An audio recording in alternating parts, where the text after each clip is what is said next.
Welcome back to way to learn. तो जैसा कि आप जानते हैं केवीएस के एग्ज़ाम चल रहे हैं और आगे डीएसएसबी का भी एग्ज़ाम आने वाला है।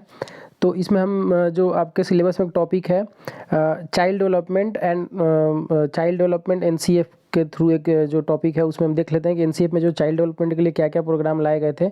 यहाँ से आपके क्वेश्चन बनेंगे क्योंकि आपका टॉपिक में है। तो देख लेते हैं हम एनसीएफ 2005 के बारे में। इसका मेनली पहले ये आपसे क्वेश्चन पूछ सकता है कि इसका उद्देश्य क्या था। तो इसका उद्देश्य जो था वो तनाव व बोझ मुक्त शिक्षण प्रदान करना था, यानी बच्चों पे तनाव ना हो और बोझ ना हो।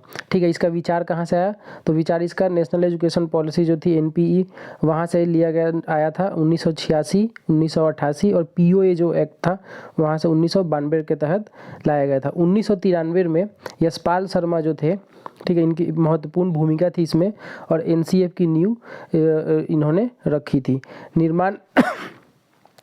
निर्माण का निर्देश जो था वो एमएचआरडी ने दिया था। जो एमएचआरडी है हमारी, वो जो शिक्षण से रिलेटेड सारी चीज़ें देखती हैं, उन्होंने इसके निर्माण का निर्देश दिया था।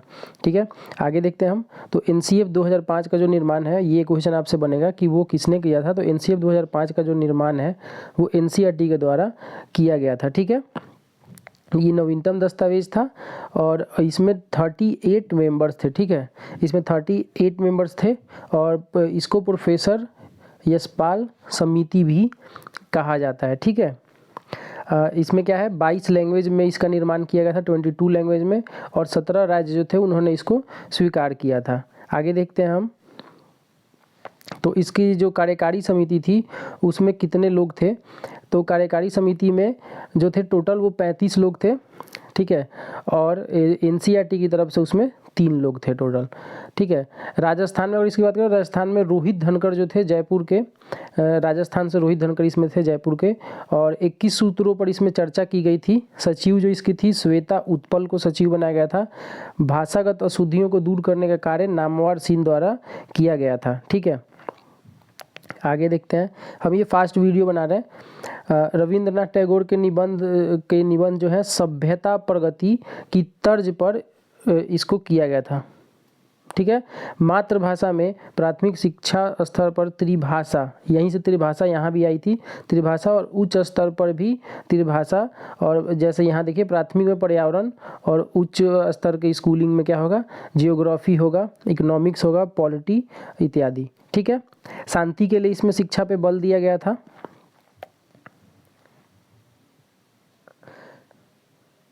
ठीक है, और आगे इसमें सपनों के भारत को धरातल पर उतारना, ये इसका एक मोटो था कि ऐसा कुछ बनाना है कि जिससे सपनों का भारत जो है धरातल पर उतरे। ज्ञात से अज्ञात की ओर था इसके प्रस्तावना में, और सहायक सामग्री मूर्त से अमूर्त की तरफ। करके सीखने के नियम पर बल दिया गया था, करके सीखने के नियम पर बल दिया गया था। और ये करके सीखने का नियम किसका है? तो जॉन डीवी का है। रटने की प्रवृत्ति पर जोर नहीं दिया गया था। ठीक है, जो रटने की प्रवृत्ति थी, यहाँ मैंने काटा है, रटने की जो प्रवृत्ति थी इस पर जोर बिल्कुल नहीं दिया गया था। ठीक है, और विद्यालय ज्ञान को व्यवहारिक ज्ञान से या बाहरी जीवन से जोड़कर, विद्यालय ज्ञान को व्यवहारिक ज्ञान या बाहरी जीवन से जोड़कर सीखने पर बल दिया, जो कि अभी के एनपी जो आई है एनईपी उसमें भी है।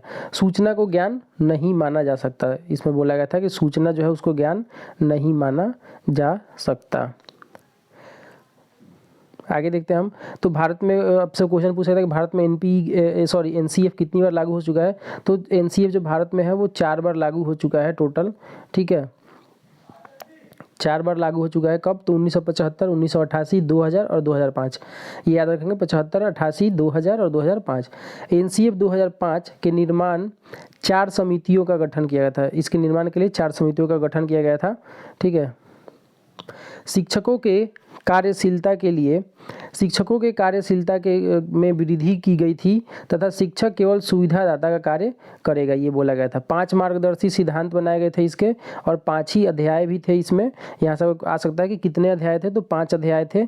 ठीक है, और 5 अध्याय कौन कौन से थे तो वो हम देख लेते हैं। तो पहला अध्याय था विद्यालयी ज्ञान को बाहरी ज्ञान से जोड़ना। ठीक है, दूसरा था बालकों की रटने की प्रवृत्ति पर रोक लगाना, जो रटते हैं उनको रोक लगा देना। तीसरा था पाठ्यचर्या और जो बुक हो उनको क्या करना है, सेंट्रलाइज करना है।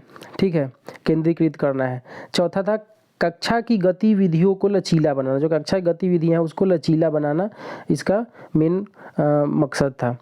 आगे आपका पांचवा जो था, पांचवा राष्ट्रीय मूल्यों के प्रति आस्थावान बनाना। ये थोड़ा सा दिख नहीं रहा होगा, लेकिन राष्ट्रीय मूल्यों के प्रति विद्यार्थी जो है उनको आस्थावान बनाना, यानी राष्ट्रीय मूल्यों के प्रति आस्थावान विद्यार्थियों को तैयार करना। जो विद्यार्थी होंगे उनको आस्थावान बनाना देश के प्रति। प्रमुख उद्देश्य इसके क्या थे, तो प्रमुख उद्देश्य देख लेते हैं। 10वीं की परीक्षा को ऐच्छिक बनाना, इसका प्रमुख उद्देश्य था कि 10वीं जो परीक्षा वो ऐच्छिक है, यानी ऑप्शनल है, जिसको मन करेगा वो दे सकता है। कंप्यूटर को अनिवार्य करना, कंप्यूटर पे इसमें जोर दिया गया था, कंप्यूटर को अनिवार्य करना। ईवीएस को भी साथ में, ईवीएस पे भी जोर दिया गया था।